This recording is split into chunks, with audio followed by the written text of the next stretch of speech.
eu sou a professora Beatriz do Método Autodidata. E por que eu não recomendo estudar a lista de palavras mais usadas no inglês ou em outros idiomas? Eu não acredito que seja um método muito eficiente. Talvez em idiomas que tenham uma estrutura mais próxima do português, ele pode funcionar mais vezes, porque você pode encaixar aquelas palavras numa estrutura que é mais próxima do português, mas o inglês tem uma estrutura muito diferente. E isso acaba criando mais confusão do que ajudando. Vamos pegar um exemplo de uma palavra em inglês que pode estar numa lista, porque ela realmente é uma das mais usadas, mas pode criar confusão, que é o get.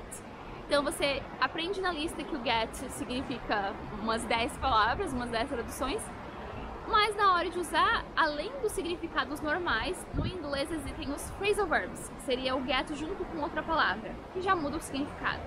Ou collocations, que seriam palavras que juntam com outras que normalmente em português seria um outro verbo usado ali e em inglês é aquele que eles usam.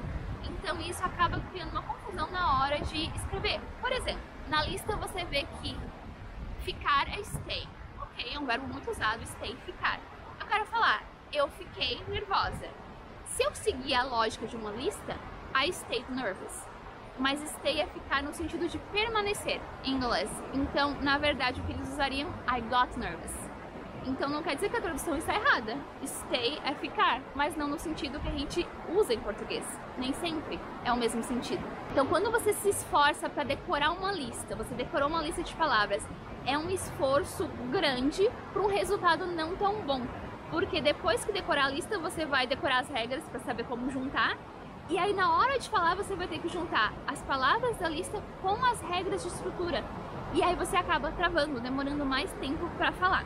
Então a melhor solução seria estudar junto as palavras dentro de frases. Porque existe essa maneira mais natural e mais eficiente de aprender. Então você acaba se esforçando um pouco menos, não que não seja um esforço, você vai ter que estudar, mas o resultado é mais eficiente. Então, lendo muito, ouvindo muito o idioma, e quando você aprende uma palavra nova, anota ela na frase que você viu, não ela solta, porque às vezes em outra frase ela pode ter outro sentido, ou não ser usada da maneira que você está pensando. Então sempre anotar as frases ajuda a entender melhor como que você vai usar aquilo no idioma que você está aprendendo, especialmente se for em inglês. E é a maneira mais natural também de memorizar vocabulário mais útil, porque quanto mais você lê e escuta o idioma, você vai ter contato com as palavras mais usadas, porque elas vão aparecer mais vezes, então é uma maneira de repetição espaçada mais natural. Acho que muitas pessoas quando começam a aprender idiomas, começam a ver vídeos de poliglotas que falam sobre vocabulário de alta frequência, pensam que precisam decorar aquele vocabulário, ver uma lista, mas é uma coisa que acontece naturalmente, você não precisa se estressar por isso. É uma coisa que você tendo contato com o idioma, você vai ter mais contato com as palavras que aparecem mais vezes. E quando você entrar em contato com uma palavra, você procurou a tradução e viu que aquilo não é muito útil, ignore aquela palavra, você não vai precisar usar, ignore, e as que vão aparecer mais vezes provavelmente são as mais frequentes. Por exemplo, é algo natural, se você pensar, não precisa se estressar muito sobre isso. Se eu estou lendo um texto e eu procuro uma palavra e é um nome de um animal específico de uma região que eu nunca ouvi falar nem em português, é óbvio que eu não vou usar aquilo no meu dia a dia, eu já não uso, já não é uma coisa útil para mim. Eu ignoro, eu não vou anotar aquele vocabulário, eu não vou anotar aquela frase. Agora, se é uma expressão que eu nunca vi antes, mas que é útil, que aparece várias vezes em textos, em áudios, em séries, eu anoto a expressão, não a palavra solta. E é importante anotar a expressão e procurar o significado, porque às vezes a gente procura a tradução e elas não fazem sentido em português, porque a expressão nem sempre é literal. Então, anotar o sentido e quando a gente usa é super importante, porque às vezes a tradução literal não é a ideia daquela frase.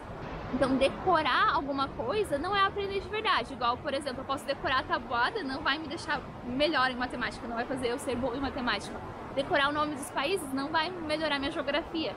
Então, a mesma coisa, você decorar palavras soltas em inglês não vai te fazer falar inglês. Você precisa de mais coisas. E fazer isso separadamente pode ser um esforço maior e um resultado menor. E pode até dificultar as coisas na hora de falar e acabar travando, porque você vai ter que lembrar de duas coisas separadas, né? A estrutura e as palavras. E se você estudar junto, já fica um pouco mais natural, mais automático. Aprender idioma é algo que leva tempo, não é uma coisa que acontece do dia pro outro. E ter contato com o idioma, por mais que seja uma coisa boa, não vai dar um resultado imediato. Você vai ver o resultado só lá na frente. Mas é importante fazer isso desde o começo para ter um bom resultado no final. Se inscreva no canal para aprender idioma sozinho. See you on Tuesday!